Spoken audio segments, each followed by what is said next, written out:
할렐루야.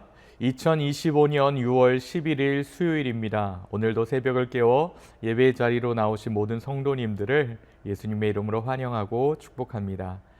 이 시간 우리의 신앙을 고백하시며 믿음으로 함께 예배 자리로 나가겠습니다. 사도신경 함께 하시겠습니다.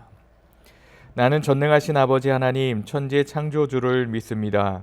나는 그의 유일하신 아들 우리 주 예수 그리스도를 믿습니다. 그는 성령으로 잉태되어 동정녀 마리아에게서 나시고 본디오 빌라도에게 고난을 받아 십자가에 못 박혀 죽으시고 장사된 지 사흘 만에 죽은 자 가운데서 다시 살아나셨으며 하늘에 오르시어 전능하신 아버지 하나님 우편에 앉아 계시다가 거기로부터 살아있는 자와 죽은 자를 심판하러 오십니다. 나는 성령을 믿으며 거룩한 공교회와 성도의 교제와 죄를 용서받는 것과 몸의 부활과 영생을 믿습니다. 아멘. 함께 기도하시겠습니다. 사랑과 은혜가 충만하신 주님 감사합니다. 오늘도 주의 말씀 앞에 먼저 새벽을 깨어 섭니다. 지난밤 우리에게 단잠을 허락하시고 또 새로운 하루를 말씀 안에 시작할 수 있도록 인도해 주시니 참으로 감사합니다. 이 시간 우리의 기도 제목들 가지고 나왔습니다. 우리 성도들 가운데 육신의 질병으로 고통받고 있는 성도들이 있습니다. 또 수술을 앞두고 또 수술 회복 중에 있는 우리 성도들이 있사오니 주님 친히 안수하여 주시고 여호와 라파의 손길로 하나님 고쳐 주시옵소서. 또 특별히 경제적인 문제와 여러 가지 아픔과 관계의 문제와 말 못할 사정과 고민들로 또 주님 앞에 나온 우리 지체들이 있습니다. 성도들의 기도를 들으시고 응답하시는 그 하나님을 우리가 실제적으로 경험할 수 있도록 인도해 주옵소서. 예수님의 이름으로 간절히 기도드립니다. 아멘. 오늘 우리에게 주시는 하나님의 말씀 함께 보겠습니다. 구약성경 민수기 36장 1절에서 13절까지 말씀 함께 봅니다. 제가 하나님의 말씀을 봉독하겠습니다. 요셉 자손의 종족 중 므낫세의 손자 마길의 아들 길르앗 자손 종족들의 수령들이 나와 모세와 이스라엘 자손의 수령된 지휘관들 앞에 말하여 이르되 여호와께서 우리 주에게 명령하사 이스라엘 자손에게 제비 뽑아 그 기업의 땅을 주게 하셨고 여호와께서 또 우리 주에게 명령하사 우리 형제 슬로브앗의 기업을 그의 딸들에게 주게 하셨은즉 그들이 만일 이스라엘 자손의 다른 지파들의 남자들의 아내가 되면 그들의 기업은 우리 조상의 기업에서 떨어져 나가고 그들이 속할 그 지파의 기업에 첨가되리니 그러면 우리가 제비 뽑은 기업에서 떨어져 나갈 것이요 이스라엘 자손의 희년을 당하여 그 기업이 그가 속한 지파에 첨가될 것이라. 그런즉 그들의 기업은 우리 조상 지파의 기업에서 아주 삭감되리이다. 모세가 여호와의 말씀으로 이스라엘 자손에게 명령하여 이르되 요셉 자손 지파의 말이 옳도다. 슬로브앗의 딸들에게 대한 여호와의 명령이 이러하니라. 이르시되 슬로브앗의 딸들은 마음대로 시집가려니와 오직 그 조상 지파의 종족에게로만 시집갈지니 그리하면 이스라엘 자손의 기업이 이 지파에서 저 지파로 옮기지 않고 이스라엘 자손이 다 각기 조상 지파의 기업을 지킬 것이니라 하셨나니 이스라엘 자손의 지파 중 그 기업을 이은 딸들은 모두 자기 조상 지파에 종족되는 사람의 아내가 될 것이라. 그리하면 이스라엘 자손이 각기 조상의 기업을 보전하게 되어 그 기업이 이 지파에 저 지파로 옮기게 하지 아니하고 이스라엘 자손 지파가 각각 자기 기업을 지키리라.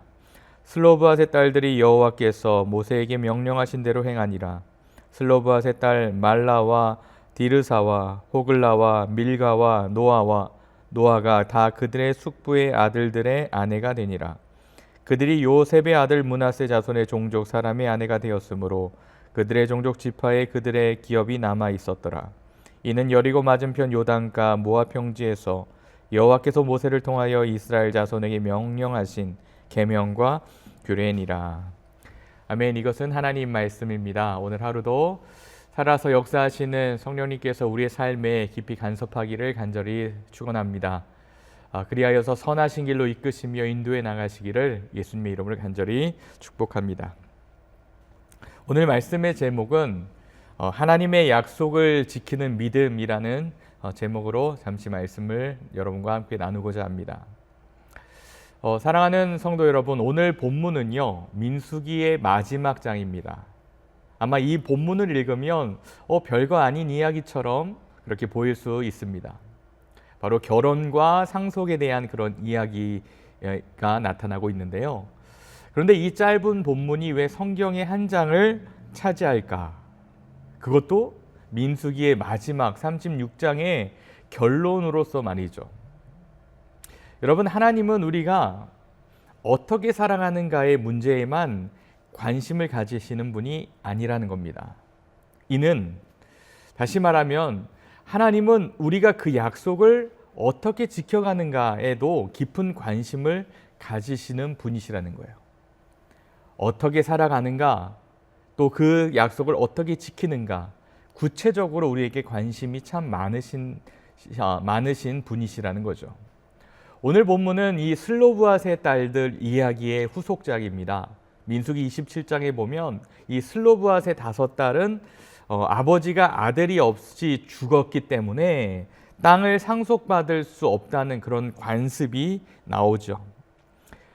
그런 관습이 있는데 이 딸들이 그 관습에 도전하며 하나님께 그들의 기업을 요구합니다. 하나님은요, 그들의 요청을 옳다고 말씀하시며 여자에게도 또 그 기업을 상속할 수 있도록 법을 수정해주고 말씀해 주십니다. 지금으로 말하면 굉장히 진보적인 결정이라고 할 수 있겠는데요. 그런데 이제 그 딸들이 기업을 가지게 되는데 다른 문제가 생깁니다. 그들이 만약 다른 지파 사람과 결혼하게 되면 그 땅이 원래 지파가 아닌 다른 지파로 넘어가게 된다는 거예요. 이렇게 되면 하나님의 명령대로 지파별로 땅을 나누는 것이 흔들리게 되겠죠. 그래서 므낫세 자손의 종족이 모세에게 이 문제를 제기합니다. 하나님은 이 문제에도 분명하게 또 구체적으로 답을 주십니다. 그리고 슬로브앗의 딸들은 그 하나님의 뜻에 기꺼이 순종하죠.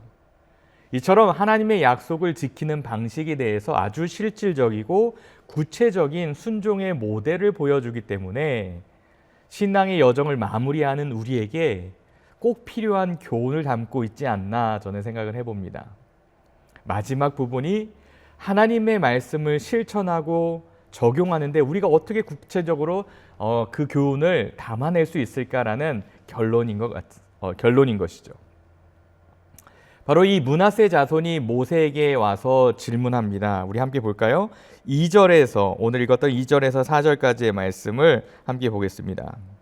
이르되 여호와께서 우리 주에게 명령하사 이스라엘 자손에게 제비 뽑아 그 기업의 땅을 주게 하셨고 여호와께서 또 우리 주에게 명령하사 우리 형제 슬로브앗의 기업을 그의 딸들에게 주게 하셨은즉 그들이 만일 이스라엘 자손의 다른 지파들의 남자들의 아내가 되면 그들의 기업은 우리 조상의 기업에서 떨어져 나가고 그들이 속할 그 지파의 기업에 첨가되리니 그러면 우리가 제비 뽑은 기업에서 떨어져 나갈 것이요 이스라엘 자손의 희년을 당하여 그 기업이 그가 속한 지파에 첨가될 것이라. 그런즉 그들의 기업은 우리 조상 지파의 기업에서 아주 삭감되리이다.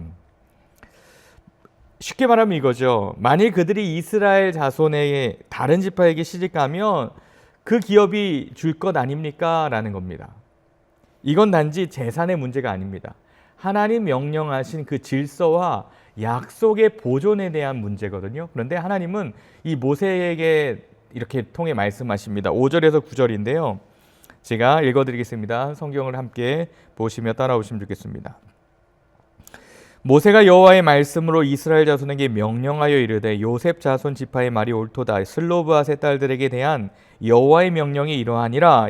이르시되 슬로브앗의 딸들은 마음대로 시집가려니와 오직 그 조상 지파의 종족에게로만 시집을 갈지니 그리하면 이스라엘 자손의 기업이 이 지파에서 저 지파로 옮기지 않고 이스라엘 자손이 다 각기 조상 지파의 기업을 지킬 것이라 하셨나니 이스라엘 자손의 지파 중 그 기업을 이은 딸들은 모두 자기 조상 지파의 종족되는 사람의 아내가 될 것이라. 그리하면 이스라엘 자손이 각기 조상의 기업을 보존하게 되어 그 기업이 지 지파에서 저 지파로 옮기게 하지 아니하고 이스라엘 자손 지파가 각각 자기 기업을 지키리라.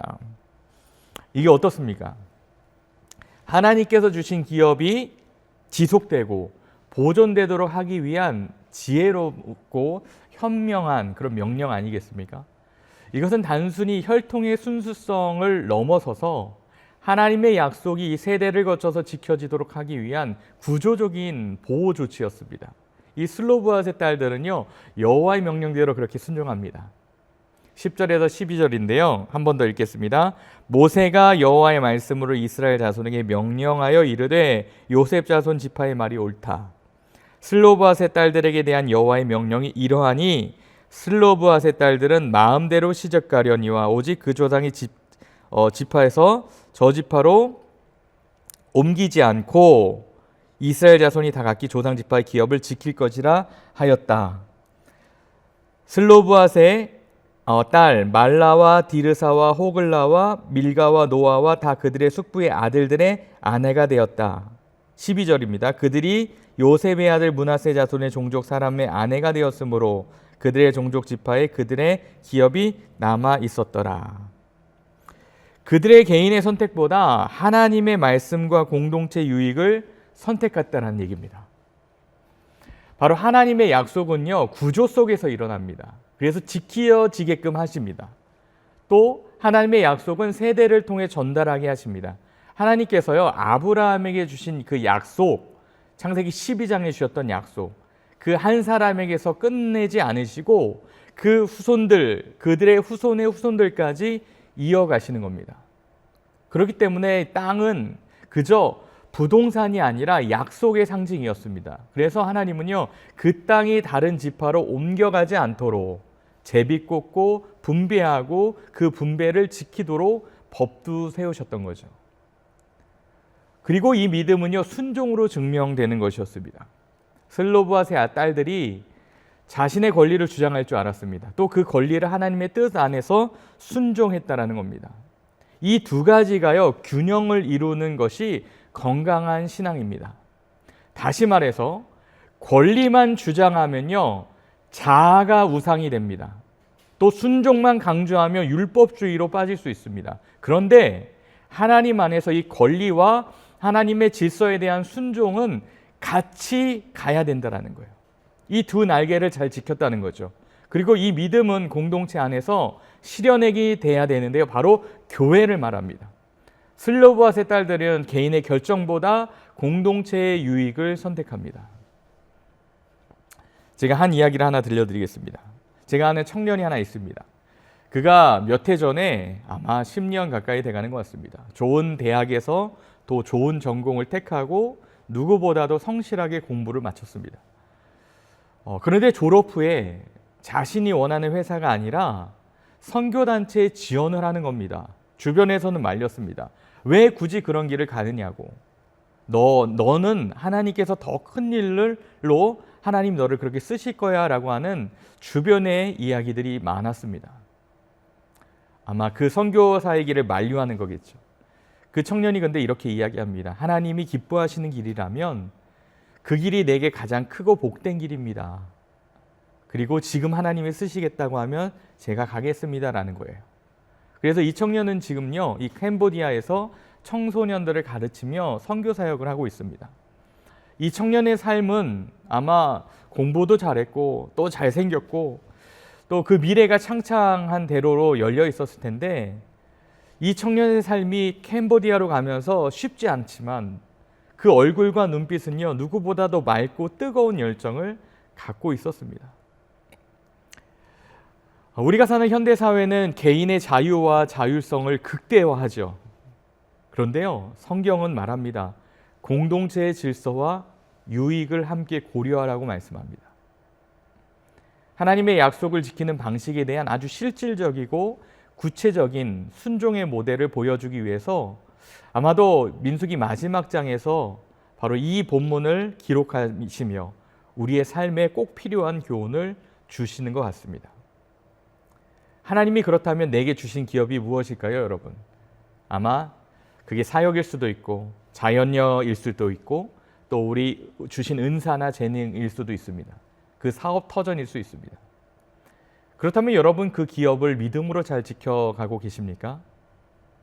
만약 여러분의 결단이 하나님의 질서와 일치하고 있는지 여러분 생각하며 살고 계십니까?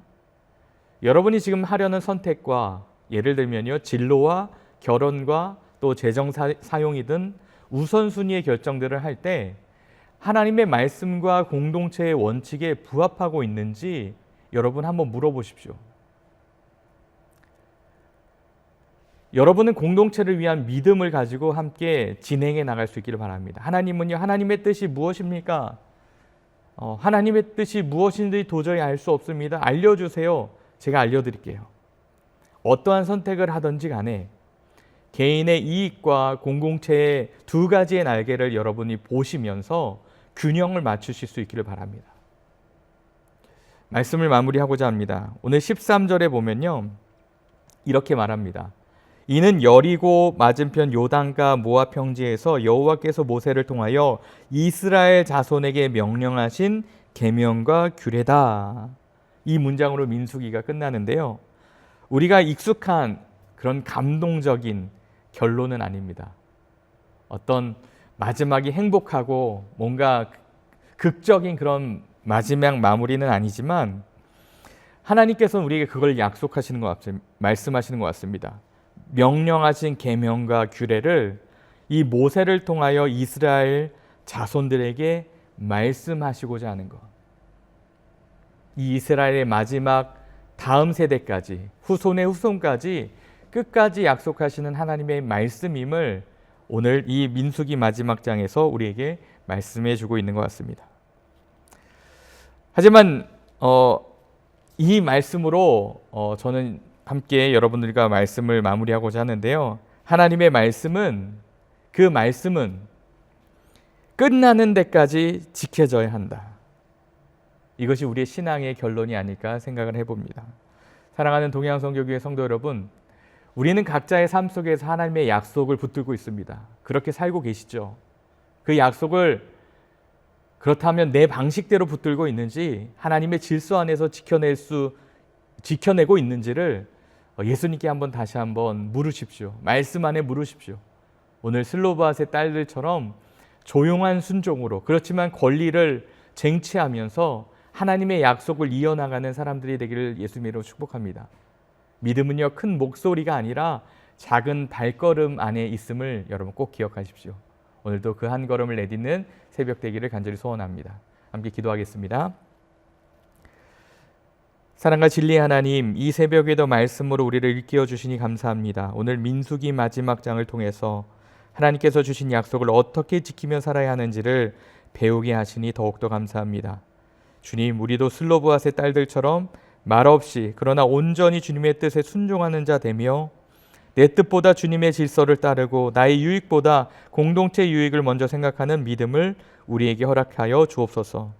때로 하나님의 말씀 앞에 이해가 되지 않아 주저할 때도 있습니다. 그러나 오늘 배운 것처럼 하나님의 인도는 억압이 아닌 생명의 길임을 기억하게 하시고 그 뜻 앞에 기꺼이 순종하는 은혜를 하나님 내릴 수 있도록 은혜를 베풀어 주옵소서. 하나님과의 관계의 증표며 은혜의 상징임을 깨닫게 하시고 정말로 그 안에서 하나님의 뜻을 발견하고 순종해 나가는 조용한 순종의 걸음을 내딛는 우리 성도들 되게 하여 주옵소서. 감사드리며 예수님의 이름으로 기도드리옵나이다. 아멘. 계속해서 기도의 자리로 함께 나아가시겠습니다.